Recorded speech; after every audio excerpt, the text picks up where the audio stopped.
She crawled out of Tinder beautiful, perfect, impossible to resist. But when the creature in her throat slithered out in the middle of the night, climbed onto my chest, and whispered in a child's voice, "I'm hungry," I knew I had just opened the door for hell to enter. I made the fateful decision to first start using Tinder a couple years ago. It seemed like a simple and convenient dating option.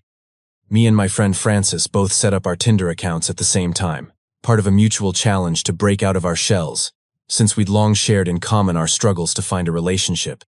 Neither of us was exactly great with women, you see. I was shy and a bit awkward, having the kind of personality most women didn't find very attractive. Plus, with the majority of my time occupied by repairing and selling items at the antique shop I owned, most of the people I ever interacted with were families and people over the age of at least 70. Not exactly relationship material. I thought Tinder might be the ideal solution for both of us, a time-efficient way to find women in our local area. The only other idea I could come up with for us was hanging out at a bar and trying our luck there again. Every time I'd previously tried to approach a girl at a bar, they'd either ignored or walked away from me. Francis was the same. What I didn't know about Tinder at the time I signed up for it was that there were about 8 other guys for every one woman using the website. 8 predominantly other attractive, funny, and confident guys with pets and lots of friends and great personalities. And I, of course having to compete against all of them, didn't stand a chance. I'd get a match every once or so few weeks. About 1 in 5 of these matches would actually respond to my first message. And of those, I managed to keep the attention and interest of a couple a year past a few simple conversations and mutual introductions between us. In 3 years of using Tinder, I managed to go on exactly 2 dates, both which were fairly uninspired, and neither of which turned into the night I'd hoped they would. Francis, unsurprisingly, hadn't initially had much more success than I did. He was even more awkward than I was, being quiet, overly serious, and possessing a terrible sense of humor. His job was at some dodgy IT firm, and spent most of his day alone at his apartment working from home. This all changed a couple months ago, though. One day he'd surprised me with a visit, where he had immediately brought up the whole online dating thing. "I met someone," he declared to me proudly. "On Tinder, I mean." "Seriously? How'd it go?" I'd asked immediately, leaning forward from where I was sitting. "Believe it or not, it went kinda great," he responded. "We got pretty serious, actually." "Like, you went out on a date, serious?" I queried. "More like, she went over to my place after serious." He grinned meaningfully. It took him actually showing me the match on Tinder and scrolling briefly through one of their conversations before I fully believed him. I didn't have time to comment about any of this, though. He'd continued talking before I had the chance. "Ralph, I gotta tell you, I didn't meet the girl on normal Tinder. There's this special add-on I downloaded for it. Some guy I met on a forum sent it to me. It gives you access to this whole other side of Tinder I didn't even know existed." Francis said the app wasn't just some tech gimmick. It came from a hidden corner of the internet, passed around among a reclusive group deep in the Appalachian Mountains. According to him, they called themselves the Border Keepers. He claimed they had long protected the veil between this world and others. The program was more ritual than software. "Slow down," I said. "I want to hear more about the date first. What was she like?" He waved dismissively. "She was great, different, a bit terrifying." I pushed him for more information, but Francis was oddly vague about his experience, saying they had gone on a picnic and then gone swimming together, and she was an incredible swimmer. That was about all I could get out of him. It was very weird, considering how much we usually discuss these things with one another. I found myself starting to have doubts about his story for a second time. I pushed him for more information at first, but his obvious keenness to discuss the app itself ended up winning me over, so I eventually asked him about it. I was talking to this pal of mine about how frustrating Tinder was, and he asked if I ever heard about Cursed Tinder.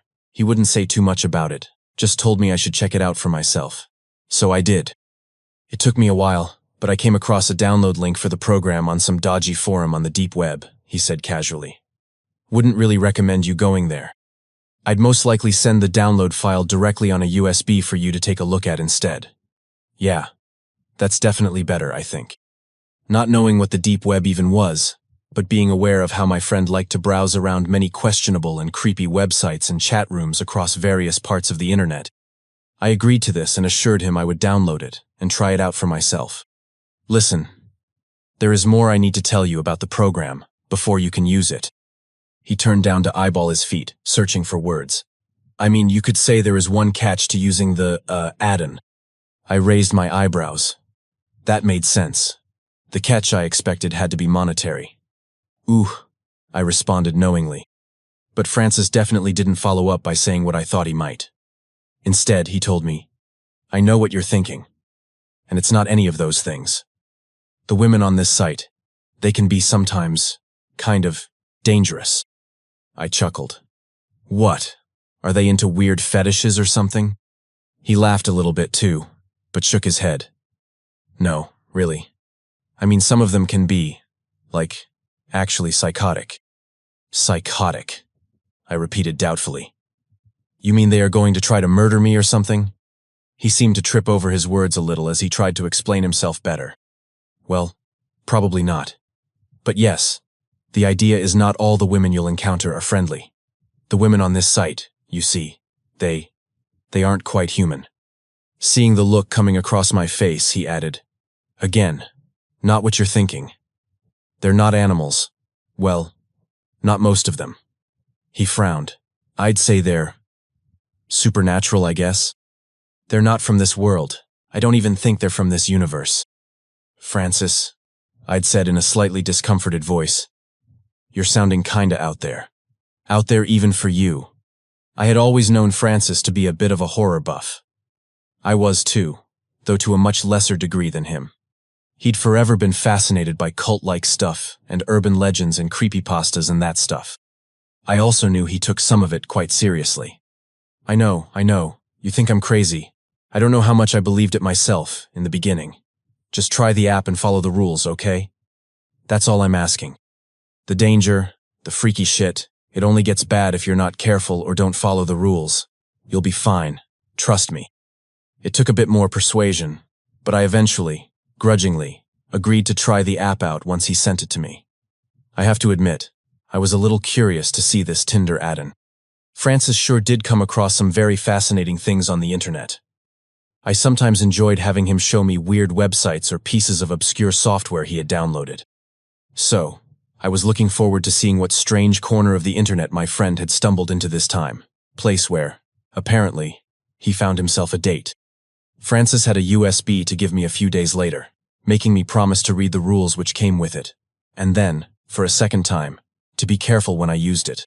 He handed it to me while repeating simple instructions on how to install the program onto my computer. He said he couldn't wait to hear about my experience, and mentioned looking forward to telling me more about his own before leaving. You won't regret it, trust me, he promised. You have even more of an adventurous streak than I do. It wasn't until a couple of days after that, over the weekend, that I found the spare time to have a look at the USB for myself. I'll admit I completely forgot Francis's advice and installed the program, which Francis had explained was supposed to function like a browser add-on, before even remembering to have a look at the attached document. I only thought of it at all when I spotted the document file named Rules beneath the one I had just installed. This is somewhat a summary of what it read. The Tinder ritual. Do not try this if you're not prepared for, or not willing to appreciate, the possible consequences involved. Cursed Tinder, abbreviated as CT for simplicity, allows various entities from different worlds to temporarily enter our own through their relationships and interactions with humans. Don't ask me exactly how it's supposed to work. I don't know. What you need to understand is that not all of these entities are friendly, and very few have wholesome intentions. The rules are there to protect you, but they aren't foolproof. I've known people whose matches on CT ended up trying to kill them, eat them, kidnap them, harvest their organs, among other things. And that was after they followed these rules to the letter and took all reasonable precautions. Using CT is a game of chance, where you are putting your own life on the line. If you're not prepared for that, you are better off deleting this file. Rules. While searching for matches on CT. 1. Follow your instincts. If you get a bad feeling about a potential match, swipe left. 2. If you see something, anything, on a person's profile moving in non-repeating animations, even subtly, swipe left. 3. If you come across anything that isn't humanoid, swipe left. 4. If you cannot swipe left on an individual in any situation, close your browser. If that doesn't work, shut off your computer and wait a couple of minutes before turning it on again. 5. If you see flesh sewing, harvesting, feeding games, synchronized consumption, or blood rituals as interests, swipe left. If, during a conversation, any individual mentions one of these interests, politely say you are not interested and then unmatch with them. 6. If you feel someone watching you from your surroundings, close CT and don't reopen Tinder for at least a couple of hours. C. If you feel a match or prospective match watching you from the other side of the screen, unmatch if you are matched with them, and report the profile immediately before following the precautions laid out in Rule 6. Note: such profiles most often belong to individuals previously banned from the website for their unwholesome behavior, and whoever moderates CT are perfectly fine with murder, assault, abduction, and various forms of torture. So you really don't want to get involved with someone, or something, whose actions are enough draw ire from these people. Strong advice to follow during a date with an individual from CT. 1. Your matches on Tinder come from different worlds, with different customs, cultures, and beliefs. Be polite and respectful. Don't laugh if your date does or says something strange or odd. No matter how strange or odd or disturbing this may be, just act like what they are doing is normal and be non-judgmental. You don't want to offend them. Really. 2. Never leave prematurely for any reason. Stay on your date until a time which is appropriate and acceptable for you to say goodbye to one another, e.g., when you are leaving dinner with her. 3. Do not let your date take you back to their home, under any circumstances. This is most likely an attempt by them to lure you into their world. It is acceptable to take your date back to your own home or apartment. 4. Be sure to bring some form or method of self-defense, just in case. There is a chance you might need it. Crucifixes, other holy objects or blessed weapons are recommended. Conventional weapons may not always be effective. 5. Be prepared for anything. Watch out for warning signs. Your date may have sinister intentions beyond just having a fun time. Now you've read the rules and understand the risks. Following are simple steps to access CT from your device using the program. 1. Download and install the file.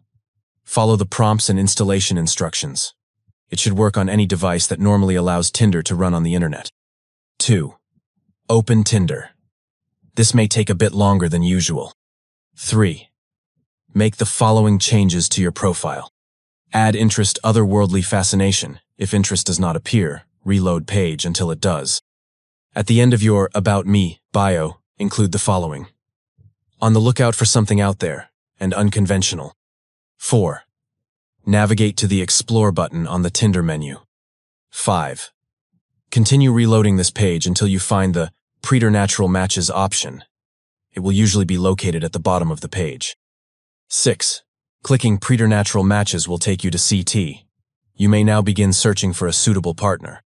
To uninstall, follow uninstallation instructions and then delete all traces of CT off your device, including these rules. In rare cases, a complete memory wipe of device may be necessary if installation is unsuccessful. Note: uninstallation will not protect you from anything which has already taken notice of you from CT. Such entities may still attempt to establish contact with you, even after you have deleted all traces of CT off your computer. Good luck. I read this document several times over just to make sure I'd read all of it right. I had. I honestly didn't know what to make of it. The writer of these rules, I thought, they couldn't possibly be serious. Francis most likely wrote them himself. If I hadn't known better, I would have thought this was all part of some kind of elaborate joke Francis was trying to pull on me. Whatever the case, my interest was piqued, even if I thought the whole thing was a bit stupid. I decided it couldn't hurt to open up Tinder and see what happened. Tinder did, actually, take a little longer than usual to open up on my browser. When it finally did, though, it appeared completely normal. I went along with the instructions. I added the interest otherworldly rituals to my profile, as surprised and amused as I was to discover it. After changing my profile description, I went to the Explore option, and then started reloading my browser, feeling a little more stupid every subsequent time I did it. Each time, I saw no visible changes to the website. I think I must have reloaded the page at least 20 times, enough to be on the verge of giving up, before it appeared near the bottom of the webpage. A picture which hadn't been there before was fuzzy and flickering before me. It looked as if there were something hiding within the darkness of the frame, defined with the outline of what might have been eyes and a gaping open mouth. The text at the lower left was too glitchy to be legible, but I could clearly see a red-pink label in the middle of the picture reading Preternatural Matches. I shook my head as I clicked on it. I was really starting to wonder how far Francis, or whoever the creator was, had gone to design this. It felt like too much work to be all for a joke, like I'd previously suspected. They, I thought, were more likely testing out or promoting a horror-themed ARG, or something along those lines. I was both impressed and somewhat creeped out. Whatever this was, Francis, or whoever was responsible for designing the experience, had sure worked hard to change the Tinder's appearance. The background was now dark red, and I swore I could see the screen pulsing faintly. Every now and again, parts of the screen would flicker or fully glitch out for a few seconds. This, combined with the appearance of some of the matches themselves, made the experience of browsing Tinder feel definitively eerie. The matches, most of them were normal, but about 1 in 4 would turn out somewhere between disturbing and outright harrowing. Other profiles I encountered included one which appeared to depict an old-looking van with the words "Free Ice Cream" scrawled unevenly across the front in dirty white letters, and a haunted-looking, gaunt and naked man standing in a hellish, fiery red landscape under a burning sun. Some of these more disturbing profiles, I noticed, contained interests including the ones the rules warned about. I did remember apprehensively liking a couple of the safer, more normal-looking profiles, but for the majority, I swiped right. I'd started to notice even a lot of the normal ones possessed strange and off-putting descriptions or interests. To be honest, the longer I spent on that website, the more unsettled I felt. I couldn't shake the feeling I was doing something I shouldn't be doing, and it seemed like the more I swiped, the more intensely disturbing the profiles became, to the point where I was genuinely apprehensive about what I'd see next. I'll add that few of the profiles I came across were not only disturbing, they were just plain fucked up. I'm talking realistic-looking depictions of blood, gore, abuse, and cannibalism. I clicked off most of them before I glimpsed too much detail, but many still managed to burn themselves into my mind. About 20 minutes into my browsing, another one of these more disturbing profiles appeared. It depicted a white-faced creature with no eyes and long, stringy gray hair, its face caked with a thin film of red. It was crouched over a limp, pale human body of a young man, his wide eyes staring sightlessly into the screen. Flickering in and out of view at the bottom of the profile were listed almost every one of the interests the rules had warned about. I tried to swipe left. When I did, the profile appeared again, the creature's eyeless face at the center of the same photo, posed over the same body of the dead man. I tried several more times. I could have sworn the face looked subtly different every time it reappeared as the last image of it fell to the left, like it was moving an inch closer to the camera each time. I had also at this time begun to notice an unsettling sensation of the thing observing me from its position within the screen. I tried exiting Tinder, and when that didn't work, I powered off my computer, increasingly desperate to get the view of that horrific, eyeless creature off the screen. To be honest, I was slightly relieved when the power button on my computer even responded, and the screen turned black. I didn't return to Cursed Tinder after that, or Tinder at all for that matter. I couldn't get that final Tinder profile I'd seen out of my head. The entity's face filled my nightmares that night, and the sensation of someone watching me from my computer didn't fully fade until the morning after the experience. I called Francis and argued with him for a while about all of it. I expected him to be apologetic and possibly hoped he might be unaware of how disgusting some of the content on the website was. Francis didn't offer anywhere close to the response I hoped he would. My friend continued to insist on all of it being real. When I eventually got through to him about how truly horrific my experience was, he started going on about how I couldn't handle the website and that he'd made a mistake sending me the program. According to him, all of the CT profiles I saw originated from another universe. And what went on in those worlds, what abhorrent scenes the profiles displayed, was not our place to judge. I refused to acknowledge there was a chance any of what I'd seen was real, whatever the explanation. I knew Francis wasn't sick enough. Send me to actual depictions of torture and abuse.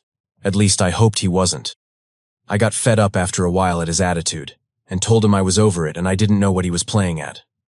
I didn't plan on speaking with him again until after he decided to apologize.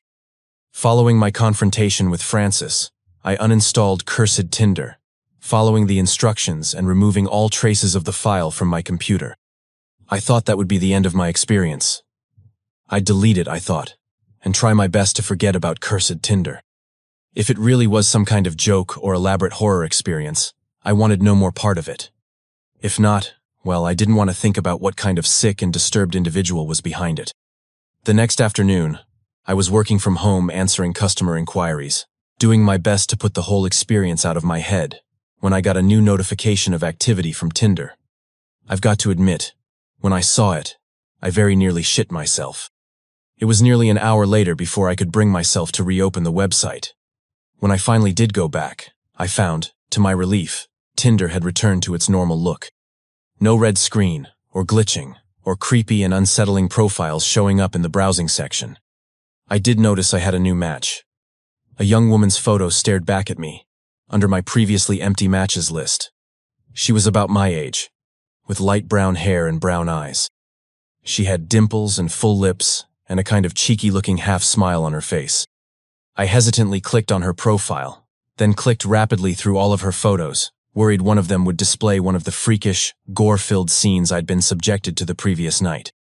Her pictures were all totally normal, depicting her posing in various scenic locations, or, less frequently, inside her own house. Her name was Esther. She was beautiful. Gorgeous to the point of leaving me wondering why she'd taken any interest in some loser like me. I just assumed after checking her profile out that I must have swiped on her profile some time before I'd installed the program Francis sent me. I sent her a message, not really expecting she'd respond to me, bracing myself for another small disappointment. Somewhat to my surprise, she sent a message back within only a couple minutes. Our conversation started with basic things, both of us awkwardly introducing ourselves. I made a few bad jokes, and otherwise managed to decisively embarrass myself in my attempts to try to get her to like me. Esther didn't act like she was bothered by this, though. She said she thought I was sweet, and admitted to feeling as shy as I did at the time. I spent the next few days getting to know her, and against all my expectations, we actually hit it off. We were both somewhat introverted and quiet, and sometimes preferred to be around ourselves rather than other people. Asking her more about herself, I found out we also both shared a similar passion and taste for adventure. On most of my free weekends, my hobbies were anything ranging from surfing to skydiving. Before long, Esther and I were discussing our favorite thrill-seeking activities and where we went for them. Esther's favorite was rock climbing around the Appalachian Mountains. She even thought it was cool that I worked at an antique shop, and pressed me until I told her more about it. Esther was turning out to be one of the few people I'd ever met on Tinder who I felt like it was easy to talk to. God, I thought, after 2 full days of us speaking, I think she really likes me, and I sure as hell fancied her. I should have probably taken a bit more time to consider the fact she was never more than a couple minutes responding to any of my messages, and how she appeared almost a little too eager in her interactions with me, and that she almost always agreed with everything I said. Instead, I brushed those details away, telling myself I should be grateful I managed to find a successful match at all. After 3 days of talking to her on Tinder, I asked her out on a date. She said yes. I took Esther to a small regional fair in the foothills of the Appalachian Mountains. It was just a couple hours outside the city. The fairground was built entirely from weathered timber, lined with strings of handmade lanterns and echoing with the sound of live bluegrass fiddle. The smell of burning firewood and roasted meats drifted through the crisp air. Esther looked around with delight, her eyes reflecting the twinkling lights. Esther said she thought it was a fun idea, and she looked forward to meeting me there. Esther was more beautiful in person than she was in any of her photographs. Her hair fell in chestnut tumbles down her shoulders, and she wore a flowery green dress that reached down to her knees. I spotted her out of the crowd of people milling around easily and made a beeline for her. Her face lit up when she saw me too, and she waved eagerly. She gave me a bright smile as I came over to her. I told her how beautiful she looked. She blushed and responded telling me I had a cute tie. I'd laughed, and we'd fallen subsequently into an easy conversation as I guided her through the fair. I'd been right to decide to take her to the fair.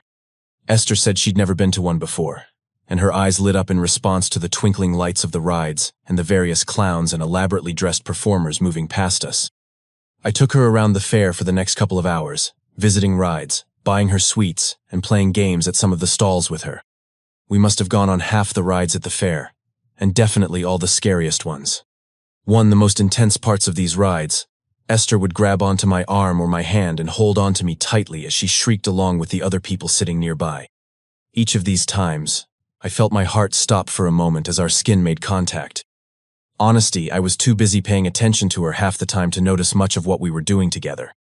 After we had both exhausted ourselves, we bought some kebabs and fresh lemonade at a couple stalls and sat down together somewhere a little more quiet. We must have sat and talked for at least another hour. I'd honestly never thought I could have felt so comfortable around someone like her, but she had a way of making me feel like I was talking to someone I'd known for a couple years, rather than only a few days.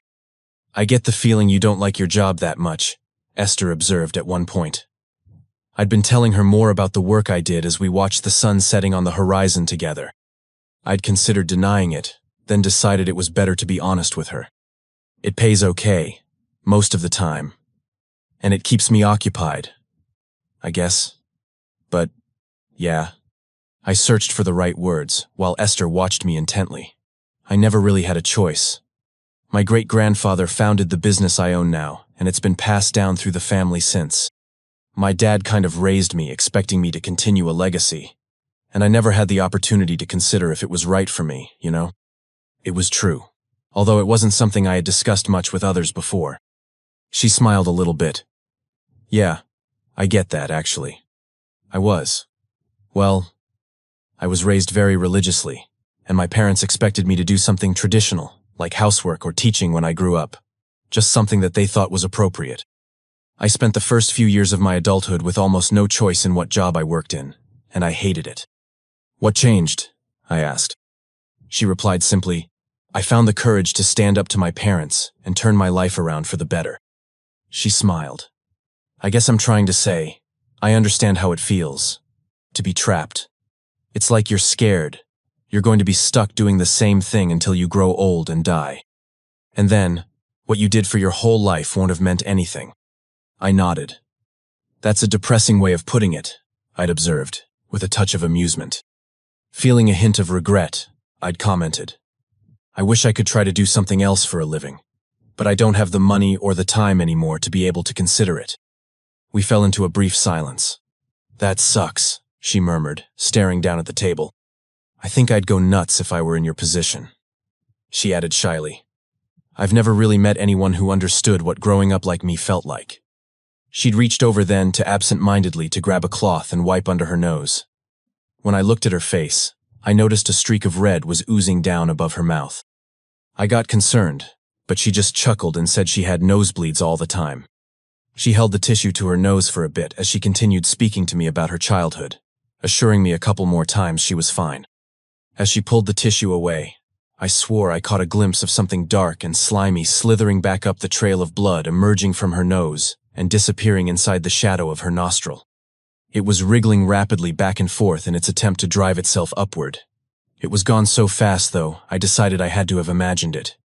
I'd admitted to Esther the depressing life at the antique store I was condemned to was one of the big things that led me to pursue thrill-seeking as such an active hobby. The thrill-seeking allowed me to escape my world, a world I'd long lost patience for a few precious hours.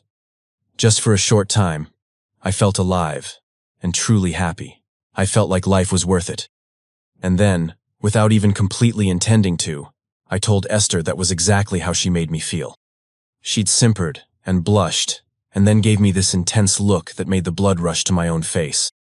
Yeah, I was already crazy about her. Even though she was a bit weird and eccentric, I'd never met a girl like her. I did mean every word when I told her how I felt about her. And, better than that, she seemed to actually like me back. I invited her over to my place for a couple more drinks. She agreed immediately and went with me back in my car. I led her into my small apartment. I was a bit embarrassed by how unimpressive it was, but I at least had had the foresight to clean up a bit, in the case of our night leading to the both of us being there together. I know we both got fairly drunk at my place. The first hour or two went great, and I was truly starting to hope we'd be spending the night together. However, after a while of us talking and laughing, Esther started to get a bit more quiet. "Ralph, there's something you need to know about me," Esther brought up, after I asked her if she was all right.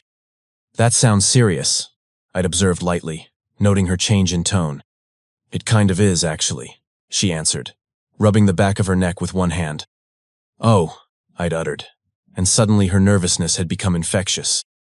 I wanted to say something else, but my mind went stubbornly blank as I tried to think of what between my wondering what exactly Esther was about to tell me. How do I say this?" She took a deep breath. "I'm an alien? To be honest, I don't even know what you'd call me. Look, the point is, I'm not like you. I'm not human. The world, the universe I come from, it isn't this one." Esther admitted she didn't come from a distant planet. At least, not in the way I imagined. Her world, she said, existed below the Appalachian roots. She called it the cradle of pre-reality. There, long-dead god things lie dormant, whispering through the winds in the trees. Her people were gatewalkers, beings who slipped through the seams between realities using old, hidden paths. She looked down almost guiltily. "From what I understand, when you found me on your dating app, you created some kind of link which enabled me to travel to this universe." Her words were coming out in a slight rush now. "I guess I kind of lied to you a little bit before, didn't I? I'm sorry. You've got to understand. I really, really wanted to visit your world. It looked so innocent, so enticing, and you were my only way in." That was when I suddenly remembered Cursed Tinder, and I really started to try to recall where exactly it was that I'd swiped right on Esther. "When you asked me if I was from your country, I figured out you must not have known what I really was, and that if I told you the truth, I thought you might stop talking to me." I just kept sitting there, staring at her open-mouthed, as she proceeded to elaborate further on how she had used a dating platform to gain access to my world from hers.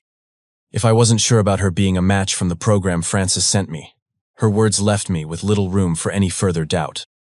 "Ralph, talk to me. Say you think I'm crazy. Say something. Please."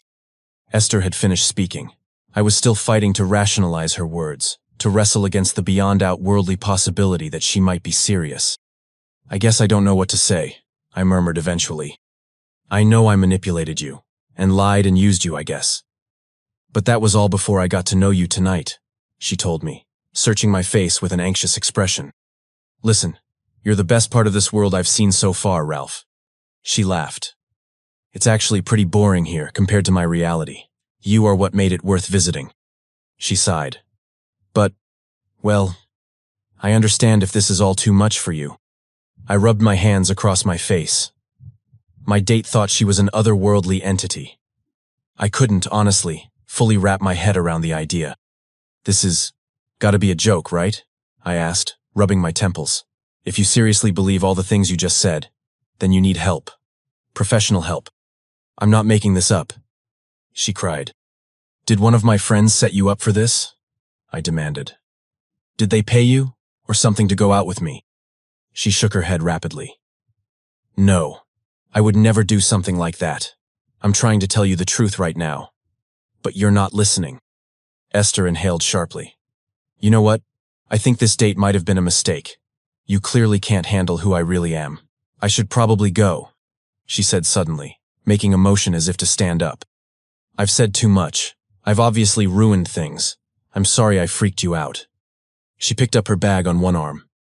"Goodbye, Ralph." "No, wait, don't. Please don't," I burst out, grabbing onto her arm before I could help myself. She turned back. "I'm sorry. I shouldn't have reacted the way I did." I couldn't help adding, "You can't leave. I don't want you to go." I knew I should have let her leave, that I would be crazy not to. But I couldn't. Really, it didn't matter if she was serious or not about what she'd said. I still kept thinking about her one hand curling up against mine, and the way her other one was trailing down the side of my arm. Her being crazy didn't change how much I was attracted to her. She looked back at me, so I continued. "I don't know if I believe you. And to be honest, rationally, I think you do need some kind of professional help. But, You know what? I don't care. It doesn't change how I feel about you. God, you have to be the most incredible girl I've ever met. I know how much you care about me, she answered seriously. And I really am sorry I didn't say something earlier. You didn't deserve to have me lie to you like I did. And then she told me, I will stay, if that's what you want. Her words sent a rush of relief coursing through me. I suppose you could say that I kind of went with it, after that.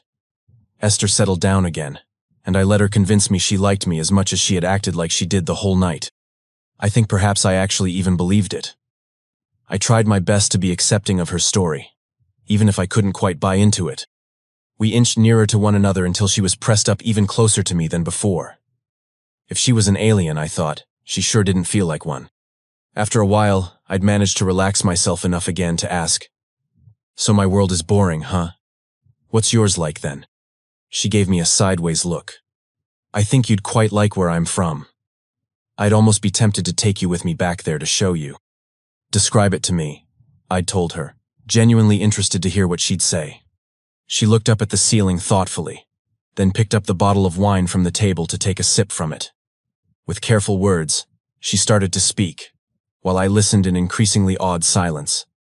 Esther described a sun which dripped from the sky like melted gold, and empires that fought over the pieces of it that fell to her planet.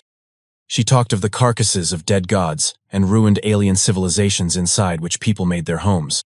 There were rivers of blood, she said, and volcanoes that vomited ice, unending wars fought by titangent-sized, monolithic beings and bloody tournaments in arenas the size of planets.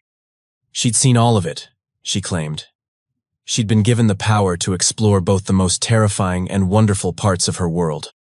I must have listened to her speak for at least half an hour, but the time seemed more like minutes. Her descriptions were beautiful and terrifying, breathtaking and sickening all at the same time. She described them in such vivid detail, in such a haunting voice, that I could imagine each scene easily in my mind's eye. And she was right. I would have loved to visit that world, if I could have brought myself to believe it did, in fact, exist. Want to hear a secret? Esther asked. We were still sitting together on a sofa. Esther had taken her shoes off, and her long legs were draped over my knees. She had already spent close to another hour explaining various, more intricate details of her world to me. I'd looked at her and chuckled. What, you have another one? Seriously? She nodded eagerly and pointed at herself. I've been chosen for something special. I have a wonderful creature growing inside of me. A long time ago, its mother decided I should have the honor of being the one to carry its offspring. You're pregnant? From what she said, it was the first thing I assumed. Not exactly pregnant. See this child. It's not from my species. It's still a baby, really, she continued, quickly trying to reassure me as she saw my eyes widen. I like to think of it more like it's surrogate. She smiled. Sort of. It kicks. It makes me want to eat weird stuff. I talk or sing to it sometimes to help it relax and go to sleep. It has been restless since I came here. She giggled. I think it wants to get out and cause more mischief. I remembered, involuntarily, the moment at the fair where I thought I saw something poking out of her nose, something that she had so absent-mindedly pushed back up inside of her. God, I thought, what the hell have I gotten myself into? I was, admittedly, back to being spooked at that point. Her words had finally managed to partially stir me out of the comfortable drunken haze I had settled into since Esther informed me she was extraterrestrial. Had any other woman said this, I believe I would have reacted more, but it wasn't any other woman. Every time I allowed myself to look into those deep, hazel eyes of hers, I completely lost my train of thought. It's like I said before. There was something about Esther that made her impossible to resist. She just kept disarming me. I wasn't sure there was anything she could have said at that point that could have really scared me away from her. I know it sounds crazy, but I doubt she would have had such a different effect on any of you. Being around her, it took me out of my right mind. So I decided it wasn't that much more out there than the things she already told me, and I tried for a little enthusiasm as I told Esther I was happy for her.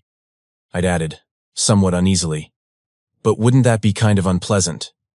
It kind of sounds like, some kind of parasite or something. No offense. She shook her head quickly.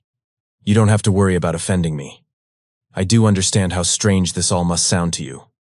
Also, to answer your question, It's not like that. It's a privilege for one of them to choose you. It doesn't hurt me. Actually, it's quite the opposite. My child is the reason I was able to escape from the religious home I was born into. After the mother's eggs were laid inside me, I started to change, to get stronger. After a while, I was developing powers I never would have dreamed of having before then. She twirled one finger idly around a strand of her hair. For the first time in my life, I was able to stand up to my parents. They couldn't stop me from leaving. No one could. She giggled. They were all too scared. After that, I was able to use my powers to explore the world, to see things I'd never dreamed of seeing. This child I'm carrying saved me from a lifetime of enslavement to my family. And it gave me a purpose, because it needs me to help it find the things it requires to grow and pupate in power. But, no, I'm sorry, I'm still not sold on it, I said, unconvinced. It doesn't sound natural, and you weren't exactly given a choice, were you? We don't get to choose our destiny. It is given to us. She replied breathily. My child is destined to be a god among men, and I am destined to carry it until it is ready to be born. Someday it will hatch and eat what's left of me, she had continued thoughtfully. Though not for a while. I'll gladly make that sacrifice when the time comes. You probably could have left that last part of your story out, I'd advised her. She laughed a little bit. You want to hear about my other powers? Esther asked, once her laughter faded. Her voice changed suddenly, taking on a more seductive note. I have many powers, not just the ones I used to escape from my parents. She told me flirtatiously. Among others, I can make any man unable to resist me. Is that so? I asked, a touch apprehensively. Most definitely. Here, let me prove it to you, she whispered, leaning forward into me. I felt her warm breath whisper across my face, and her body flattening up hard against me. I barely had time to smell her sweet citrus perfume and feel her hair tickling my face, before her lips were pressing up softly against mine. Oh boy, could Esther kiss? Her kiss was more than just a normal kiss. It was hypnotic, irresistible. The second our lips were locked, all I could think about was her. She invaded all of my senses. My arms went around her and I yanked her even closer, as close as I could.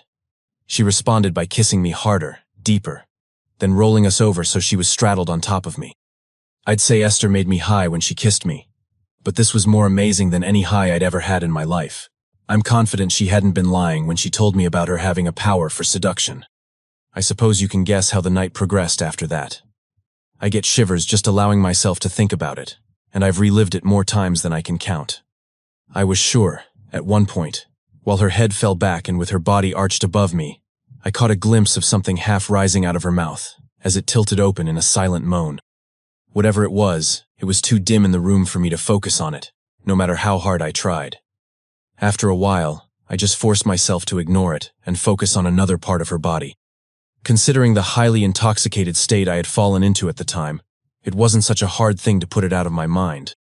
I know we made love continuously for hours, and after that, feeling deliciously and senselessly exhausted, I fell into a deep sleep with her spooned up against me, all the while thinking about how glad I was I hadn't allowed Esther to leave earlier that night. The next thing I remember, I'd opened my eyes to the darkness of my apartment, and my heart was pounding. I had an inexplicable sense of fear crawling up my throat. I felt sick, and I knew, instinctively, there was something incredibly wrong. I could feel a heavy weight on my chest, like I was experiencing an episode of sleep paralysis. But I could tell immediately that wasn't what was happening. I was lying with Esther still curled up against me. I could see her outline under the sheets, the curves of her hips and chest. By that time, whatever Esther had done to me had mostly worn off, and I was feeling a little more sobered from the long night of drinking. My attention was drawn up to Esther's face. I froze. Her face was shaded in darkness, but it wasn't too dark to be unable to see basic details. As I leaned closer, I could see her still open eyes had rolled back in her head. Her face had gone a sickly shade of pale white that made her look as if she were dead. Her mouth had cracked open unnaturally, impossibly, wide, and there was something slick and dark emerging out of it. With my eyes, I followed what I could only describe as a collection of innumerable wet, vein-like strings and tubules, which ran across the bed from her mouth toward me. I traced them to where they extended into the back of a malformed baby-like face, with huge eyes, a swollen lump for a nose, and a misshapen mouth. The face was attached to a similarly malformed and twisted, wrinkled body. It was sitting, no, practically lying, right on top of me, its face reaching up to the bottom of my neck. The creature appeared to have reached its hands further up to hold on to it. As I watched in a state of helpless disbelief, the thing leaned forward with its head and its tongue darted out. I felt it sliding across my face seconds later. The stench of something utterly putrid filled my nose, and I had to swallow repeatedly to stop myself from gagging. Its tongue retracted slowly, its eyes gleaming in the darkness with an animalistic intensity. I made the mistake of reacting to it with panic. I reached out and grabbed this thing's body with the intention of hurling it off me. The creature clung to me with surprising strength and resisted my efforts as I tried to pull it away. The demented smile on its face turned further into a frown the more I fought it, and then, finally, it settled into a grimace. One of its clawed hands, which had been draped over my neck, started to tighten, multiple sharp, cold points digging deep into my skin. The pain this sent through me threatened to drive me even further into hysteria. My mind raced. The thing's face did a full 360 turn above me, and it opened its mouth, displaying a wide set of uneven, jagged teeth. It let out a high-pitched growl which sent spittle flying over my chest. It raised one hand above me threateningly. In that moment, I honest to God thought I was going to die, and the demonic child's face would be the last thing I ever saw. In pure desperation, I tried to do the only thing I thought might save me. I started singing. The voice that came out of my throat sounded like more of a wheeze, but the creature that had emerged from Esther had an obvious reaction to the noise, pausing in its action and tilting its head to the side slightly, as if to listen. I coughed to make my voice clearer. I steadied it to make it less wobbly, and then tried my best to turn it into some kind of tune. The first thing that popped into my head was the Star Trek theme song I would always hear Francis annoyingly humming whenever we would see each other. It had gotten so stuck in my head from all the times I heard it from him that I actually knew most of it from memory. As I sang, Esther's child seemed to, incredibly, be almost enjoying the sound of my voice. It lowered its clawed hand somewhat, and the grimace half faded off its face. It took every bit of courage I had not to freak out again, but I didn't, even though every passing second was utterly torturous. Its hideous attempt at a smile steadily returned and expanded. It began to affectionately coddle me, its clawed hands drawing faint lines of blood across my face as I felt it grope blindly at my cheeks and mouth, gurgling and drooling all over me as it did. I couldn't stop thinking about how Esther had said it was like a baby, and how easily babies got upset, and what it could do to me if it got upset enough. So I tolerated all of this, and I patted it and stroked its head like it was a real baby, swallowing back the bile and vomit that repeatedly rose up into my throat and mouth. I cooed softly and told it what a wonderful baby it was in a voice I would have never expected to hear myself making. I did everything in my power to keep it from becoming upset again. The next few hours were some of the longest hours in my life. Honestly, at a certain point, I began to sort of dissociate myself from what was going on, like I was both witnessing and experiencing these events simultaneously. I tried to focus only on making it through to the morning, where I hoped and prayed. Esther's parasite would retreat back inside of her. After what had to be a small eternity, the thing stretched up from me and crawled its way back toward Esther's gaping mouth. I watched as it somehow made its way back inside, although I'd say perhaps melting back through all of the orifices of her face would be a more accurate description to what I witnessed. Incredibly, she didn't even wake up through any of it, only turning over on her side toward me and draping one arm over my chest, letting out a contented sigh and cuddling up against me again. I think I must have passed out from shock a brief time after, because the next thing I knew, I was being nudged awake and I heard her voice at my side. "Morning, sleepyhead." I felt her lips on my ear, her warm breath on my cheek. One hand traced the length of my body while the other twined around my neck. My eyes snapped open and I was about to scramble away from her. Then her lips moved from my ear to my mouth, too quickly for me to protest. I didn't push her away. I couldn't. I was kissing her back before I even knew what I was doing. Yeah, we had sex again. I know I should have really kicked her out, but I also knew such an action was against the dating rules I was supposed to follow. Plus, the high brought on from her intoxicating presence temporarily pushed the prior traumatic experience to the far back of my mind.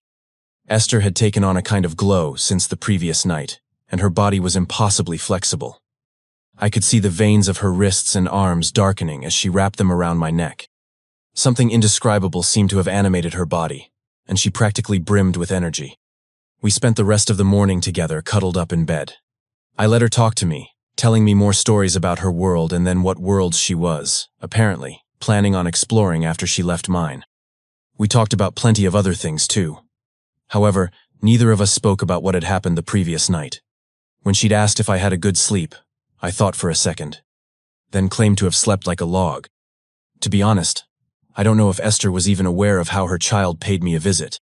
She hadn't commented when she saw the scratches on my face and the small wounds on my neck, so I guessed she either wasn't, or for whatever reason she chose not to mention it. It was around the time I had finally started to disentangle myself from her that Esther told me, quite reluctantly, she had to get going. Something about her being close to her first metamorphosis. It was actually right after I was about to offer to prepare her breakfast, hoping she might stay for a bit longer. Esther's charms had reasserted their full control again. "I had a great time last night," she said meaningfully as I trailed her to my door. "Thank you for showing me your world isn't entirely boring, Ralph." She'd idled in the doorway, looked back at me for a pause. "You're not afraid to take a chance. I like that about you. Don't give that up. Someday you'll take a chance which will change your life forever." She winked at me, twisted on her heel, and with that, left me there staring silently after her as she made her way down the small driveway outside my house. When Esther left, she didn't head down the road. Instead, she drifted silently toward the edge of the woods. Slipping into the shadows of the thick Appalachian pines. A soft fog was rolling in from the trees, and for a second, I thought I heard a faint chorus of whispers trailing behind her. I stood frozen on my doorstep, the wind from the forest brushing against my neck like fingers. That was the last I'd ever see of her. Esther completely vanished from Tinder after that, and despite my best efforts, I found no other trace of her. I decided to take Esther's advice, though I'm not sure it was in the way she intended me to. I returned to Cursed Tinder. At first it was because I was searching for Esther, but I admit, after a while, it became just as much to find anyone else with whom I could hope to recapture the amazing night I spent with her. Frances was right. The danger and horror of using CT were totally worth it. I'm sure of that now. Since meeting her, I've gone out with 6 different women from CT. Some of the dates went well, others, not so much. But, you know what? I'm happy with my choice, and CT remains my go-to dating platform to this very day. I guess you could say this has become my newest form of thrill-seeking, but it's a lot more than that, really. Through the women I've met there, I feel like I've found something I didn't even know I was searching for. Like that special thing Esther was speaking about before she left. I called Francis to tell him about my incredible experience, and to apologize to him for the things I'd said during our last argument. I also wanted to thank him for helping me, and in a lot of ways, turning my life around. So far, he hasn't responded to any of my attempts to try to contact him. I haven't heard from Francis in quite a while, actually. I'm starting to worry something might have happened to him. Those otherworldly Tinder dates can get quite nasty sometimes.